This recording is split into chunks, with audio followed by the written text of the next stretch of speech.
been a professional genealogist for 30 years, and I've seen beginners jump into tools like DNA, AI, and even huge record databases without knowing how to research. And then they get frustrated and running into the same dead ends. If you don't fix this, you'll just keep wasting hours chasing the wrong records, and you'll never build a tree that you can actually trust. In this video, I'll show you 5 core research fundamentals that every genealogist needs, no matter what tools you're using. I've noticed something in how a lot of people research, whether they just got started or they've been doing this for years. And it quietly limits how much you're able to discover. We have more records and more tools available now than ever before, and new records are being added all the time. It isn't just the big names in genealogy. Public libraries, historical societies, clubs, and organizations are all making more records and resources available and more accessible than ever before. But even with all of that information available, it's easy to fall into the habit of using just the same couple of websites. A common question that I'm often asked is, which genealogy site is best? My answer sounds like I'm being a smart aleck, but the answer really is whichever site has the information that you need. Yeah, Ancestry and Family Search are great resources, but they don't have everything. First, not everything is online, and even when it isn't always on those sites. In fact, a lot of it isn't even on what you would call a genealogy website. I wouldn't call the Columbus Fire Department a genealogy website, but it has valuable information on those lost in the line of duty. Taking the time to explore things beyond your favorite websites can give you the answers that you're looking for. But looking in the same places over and over isn't the only thing sabotaging your work.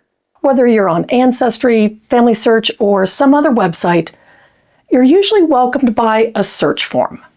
So what do? You plug in a name, a couple of dates and places, and you click search. It's simple, but it isn't always the most effective. Do you really want 500,000 results? Is your person even in there? The best research doesn't come from getting loads of results. It comes from getting the right results. Plugging in a name and a location might be fine for finding a census in a rural county, but it might not be the best approach for finding military records. And what happens when there are multiple people with the same name? Or you're dealing with a name that has a gajillion different spellings? I wanted to find my ancestor, Matilda Crossan, in the 1860 census. There can't be that many of them, so I'll just search from the main page on Ancestry. Big mistake. I don't have time to go through 13,000 results. This is a good time to rethink the search strategy. What if I went narrower? Just the 1860 census, just Matilda Crossan in Indiana. That's not her. Well, she married several times. Maybe she's using a different surname. I know that some of her children ended up in Jay County, Indiana, and I've seen a couple of records that called her Melinda instead of Matilda.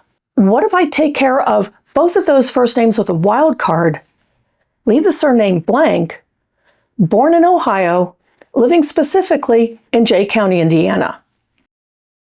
Matilda Craven, should be Crossan, living with who I know to be her daughter and son-in-law. I'm confident that this is her. By the way, I have a free guide with 5 different search strategies. You can find a link down in the description. Successful genealogists realize that there isn't a one-size-fits-all way to research. If you're researching exactly the same way every time, you're missing out on some discoveries and making your genealogy harder than it really needs to be. There's one tiny step that most genealogists skip, and it quietly undermines their entire family tree. It's not about finding records. You're already doing that. But this one habit, skip it, and suddenly you can't retrace your steps, you're second-guessing your own research, and your facts start falling apart. In genealogy, it isn't just what you know, it's how you know it. When you're first getting started exploring your family history, it's pretty easy to remember how you know something. A lot of it is personal knowledge. I know who my parents and my siblings are, and I personally knew 3 out of my 4 grandparents. I feel confident about those relationships. But what happens when your family tree starts expanding to people you don't personally know? And what about dates and places? Even though I knew both of my paternal grandparents, I wasn't there when they got married. I need some kind of source to tell me that. Can you confidently say where you got any specific piece of information in your family tree? It matters because knowing where information came from is vital for judging how accurate your conclusions are. You also need it when you want to go back to a source to see if there was something that you missed the first time. Having good source citations gives you a way to do that. And before you say, "Amy, source citations are so confusing," I want you to know this. I really don't care where you put the comma. Just record enough that you know what you used and enough that you could find it again later. The important thing is that you cite the source. You can mess around with the formatting later if you need to. Now that you know where your information came from, you can begin working on something that is absolutely core to having accurate genealogy research. Sources are a lot like the pens and pencils in this pencil holder. Now, it looks like I have no shortage of things to write with. But what happens when I grab a pen and it doesn't work? Or a highlighter that's mostly dried up? Even though I have lots of writing instruments, some of them aren't doing me a whole lot of good.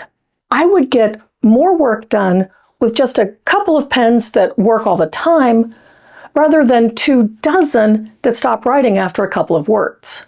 It's the same with sources. Having those source citations is great and necessary, but having 17 sources for an ancestor isn't necessarily better than having just 5. Sure, those 17 source citations look impressive, but are the sources underneath them really doing their job?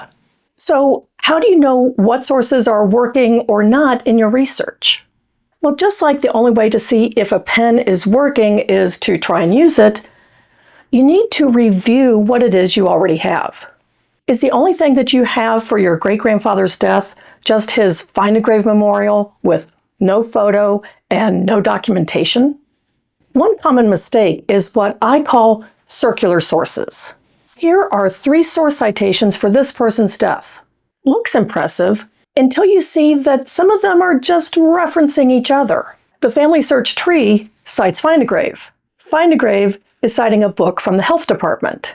The Ancestry Index is from a WPA index of that book from the health department and doesn't even include an image of the book. Not only are these 3 sources basically built off each other, none of them are the actual death record. Taking the time to review the sources that you have, you'll not only spot things that could be improved, you'll likely discover some things that aren't really sourced at all. As you're reviewing what you have and you go out and discover more records, there's going to come a point where things don't agree. Now, some inconsistencies will jump out at you. If your family tree says an ancestor died in 1907, but you also have him in the 1920 census, presuming he wasn't a vampire or a zombie, something is wrong. Maybe the death record was actually for someone who happened to have the same name. Or maybe you incorrectly attached the child's 1920 census record. But what about when it isn't as obvious what the problem is or what the correct information is? That's where those source citations come in really handy. Where did each piece of information come from? Well, ask yourself, which source was made closer to the event? The longer it takes to record something, the more likely it is to be wrong. Who gave the information? Did they know what they were talking about? Are you looking at an original record or just an index? The original record could not only have more information on it, the index might have read it wrong. Resolving conflicts is one of the best skills to develop in genealogy. It will help you make sure that you have the right people in your family tree and that you're telling their real stories. What if the real breakthrough isn't from a new tool or a new database, but a simple shift in how you start your research that most people completely overlook?